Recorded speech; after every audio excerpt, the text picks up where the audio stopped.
Oh, you who believe, give charity for the pleasure of Allah, the pleasure of Allah. Oh, you who believe, read the Quran every night of Ramadan, night of Ramadan. Welcome, O Ramadan. It is Ramadan. It is Ramadan.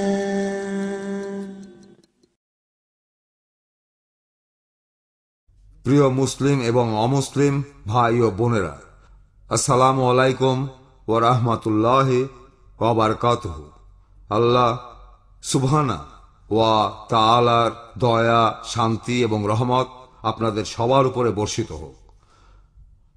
আমাদের অনুষ্ঠানে স্বাগতম। Ramzan a date with doctor Zakir.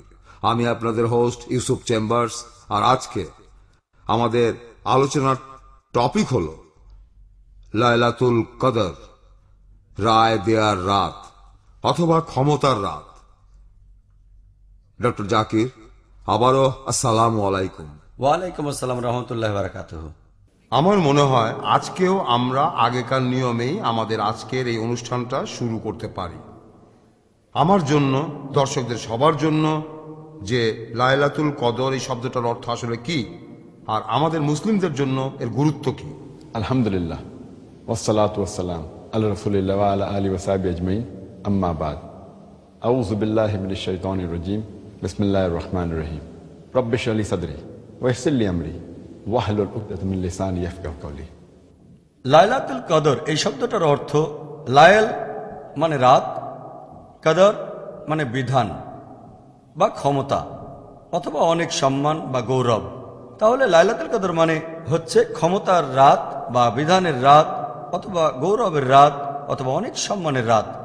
আর লাইলাতুল কদরের গুরুত্বের কথা যদি বলতে হয়, এটা শুধু রমজান মাসের সবচেয়ে সেরা রাতগুলোর একটাই নয়, এটা সারা বছরের মধ্যে সবচেয়ে সেরা একটা রাত।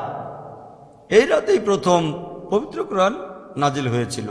আল্লাহ সুবহানাহু ওয়া তাআলা পবিত্র কোরআনে বলেছেন, সূরা কদরের 1 থেকে 5 নম্বর আয়াতে উল্লেখ করা হয়েছে, ইন্না আনজালনাহু ফি লাইলাতিল কদর ওয়া মা আদরাকা মা লাইলাতুল কদর লাইলাতুল কদর খায়রুম মিন আলফি শাহর তানাজ্জালুল মালাইকাতু ওয়ার রূহু ফিহা বিইজনি রাব্বিহিম মিন কুল্লি আমর সালামুন ইয়া হাত্তা মাতলাল ফজর।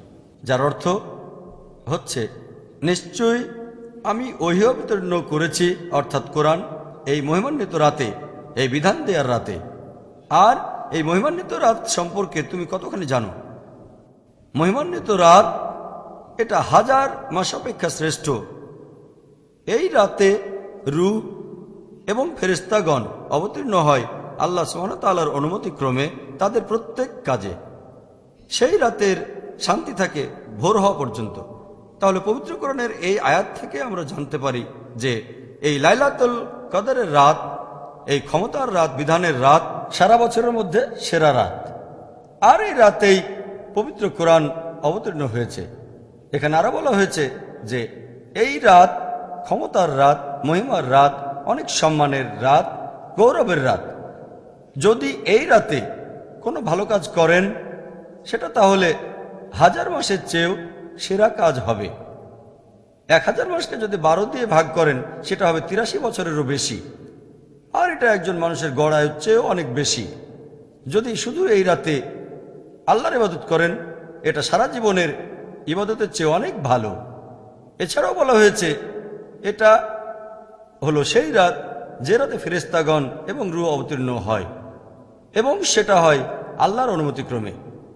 এই রাতে শান্তি থাকে একেবারে ভোর হওয়া পর্যন্ত। এছাড়াও পবিত্র কোরআনে আরো বলা হয়েছে, সূরা দুখানের 3 ও 4 নম্বর আয়াতে উল্লেখ করা হয়েছে যে আমি পবিত্র কোরআন অবতীর্ণ করেছি এই মহিমান্বিত রাতে, তোমাদের শয়তান থেকে সতর্ক করছি। এই রাতে সব বিধান ঠিক করা হয়। আর এই রাত লাইলাতুল কদর, কদর এর আরেকটা অর্থ পরিমাপ। পবিত্র কোরআনে বলা হয়েছে সূরা কামারের 49 নম্বর আয়াতে, উল্লেখ করা হয়েছে, নিশ্চয়ই আমি সবকিছু সৃষ্টি করেছি নির্ধারিত অনুপাত আর পরিমাপে। তাহলে কদর শব্দটার অর্থ অনেকটা তাকদীরের মতো। এটা হলো বিধানের রাত। আল্লাহ সুবহানাহু ওয়া তাআলা অবতীর্ণ করেছেন তাঁর বিধান, তাকদীর, যে পুরো এক বছরে কি কি ঘটবে এই লাইলাতুল কদর থেকে পরের লাইলাতুল কদর পর্যন্ত। আর এই জন্যই আমাদের নবীজি সাল্লাল্লাহু আলাইহি ওয়াসাল্লাম বলেছেন, এটার উল্লেখ আছে সহিহ বুখারীতে 3 নম্বর খণ্ড, আর সেখানে বুক অব লাইলাতুল কদর 2014 নম্বর হাদিস, যদি কেউ কদরের রাতে আল্লাহর ইবাদত করে ঈমানের সাথে আল্লাহর পুরস্কারের আশায়, তার আগের সব গুনাহ মাফ করে দেওয়া হবে। এটাই হলো লাইলাতুল কদরের গুরুত্ব। সত্যি একটা অসাধারণ রাত। আমি দোয়া করি আমরা সবাই যেন এবছর সেই রাতটাকে খুঁজে পাই ইনশাআল্লাহ, এবারের এই পবিত্র রমজানে। ডক্টর জাকির, অনেক হাদিস আর বিভিন্ন ঐতিহাসিক রেকর্ড বলছে যে কোরআন অবতীর্ণ হয়েছে 23 বছর ধরে। এখন কোরআনের কথার সাথে এই দাবিটা পরস্পর বিরোধী হয়ে যাচ্ছে না? কারণ কোরআন বলছে এটা নাজিল হয়েছে এক রাতে, লাইলাতুল কদরের রাতে। হাদিস আর ঐতিহাসিক রেকর্ডের মধ্যে কোনো বিপরীত কথা বলা হচ্ছে না বা পবিত্র কোরআনে। কারণ আপনারা যদি কোরআনের তাফসীর পড়েন যে কোরআন অবতীর্ণ হয়েছে লাইলাতুল কদরে, তার মানে আল্লাহ সুবহানাহু ওয়া তাআলা এই কোরআন অবতীর্ণ করেছেন লোহে মেহফুজ থেকে, সংরক্ষিত ফলক থেকে, সবার নিচের বেহেশতে লাইলাতুল কদরের রাতে, অর্থাৎ এই ক্ষমতার রাতে, এক রাতে। আর তারপরে সেই নিচের বেহেশত থেকে কোরআনের কিছু অংশ, কয়েকটা আয়াত একেবারে প্রয়োজন মতো অবতীর্ণ করা হয়েছে।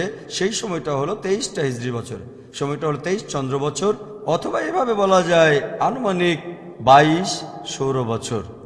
তাহলে পরস্পর বিরোধী কিছু নেই। এক রাতে নাজিল হয়েছে সংরক্ষিত ফলক থেকে নিচের বেহেশতে, আর সেখান থেকে যখন প্রয়োজন হয়েছে তখন সেই সূরা বা আয়াত নাজিল হয়েছে। এই সময়টা হলো 23 বছর। আচ্ছা, অনেক ধন্যবাদ। আশা করি অনেকের ভুল ধারণা এতে ভাঙবে। আর এখানে লাইলাতুল কদর সম্পর্কে আরেকটা কথা বলি, যে আল্লাহ সুবহানাহু ওয়া তাআলা তিনি সবকিছু জানেন। তিনি জানেন ভবিষ্যতে কি হবে, অতীত, বর্তমান, ভবিষ্যৎ।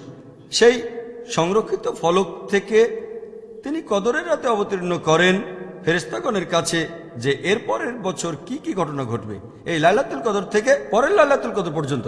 তাই ফেরেশতাগণ জানতে পারে যে পরবর্তী এক বছরে কি কি ঘটনা ঘটবে, জানে এই রাতে।